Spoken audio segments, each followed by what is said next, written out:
রথের মেলা বা চড়কের মেলা হোক, যেই ঘুগনি কিনতে পাওয়া যায় সেই ঘুগনির পারফেক্ট কালার আর রেসিপি তোমাদের সাথে শেয়ার করব।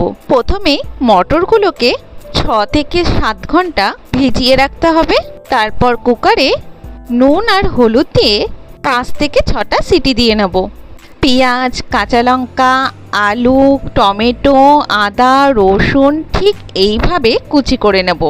শসা কুচি নেব, ধনেপাতা কুচি। মটরটা সেদ্ধ হয়ে গেছে, ঠিক এইভাবে হাতা দিয়ে একটু ভেঙে ভেঙে নেব, যাতে ঘুগনির স্বাদটা ভালো আসে।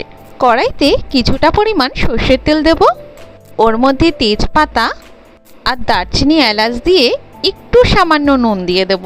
আলু আর পেঁয়াজ কুচিটা এর মধ্যে দিয়ে দিতে হবে। আলু আর পেঁয়াজটা যখন একটু কালার এসে যাবে, ঠিক সেই সময় টমেটো আর আদা, রসুন, কাঁচা লঙ্কা বাটাটা দিয়ে একটু নাড়াচাড়া করে নেব। লঙ্কার গুঁড়ো, হলুদ গুঁড়ো, স্বাদ মতো নুন দিয়ে একটু নাড়াচাড়া করে নেব। এতে কিন্তু কালারটা ভীষণ ভালো আসে। একটু কাশ্মীরি লঙ্কার গুঁড়ো দিয়ে দিলাম। টমেটোর সাথে যদি নুন আর লঙ্কার গুঁড়ো একসাথে কষানো যায়, কালারটা কিন্তু খুব ভালো আসে। এর মধ্যে হাফ চামচ জিরের গুঁড়ো, হাফ চামচ ধনের গুঁড়ো দিয়ে একটু জল দিয়ে মশলাটা বেশ ভালো করে কষিয়ে নেব। মশলা থেকে যখন তেল ছেড়ে আসবে, তখন ঘুগনির ডালগুলো দিয়ে নেব। একটু ফুটে উঠলেই ঢাকা দিয়ে রেখে দেব।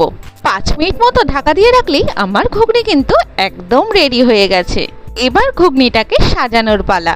এর মধ্যে শসা, পেঁয়াজ কুচি, ধনেপাতা কুচি, তেঁতুল জলের মধ্যে আগে থেকে একটু গলিয়ে রেখে দিয়েছিলাম, সেই তেঁতুল গোলা জল 2 চামচ দিয়ে দেব।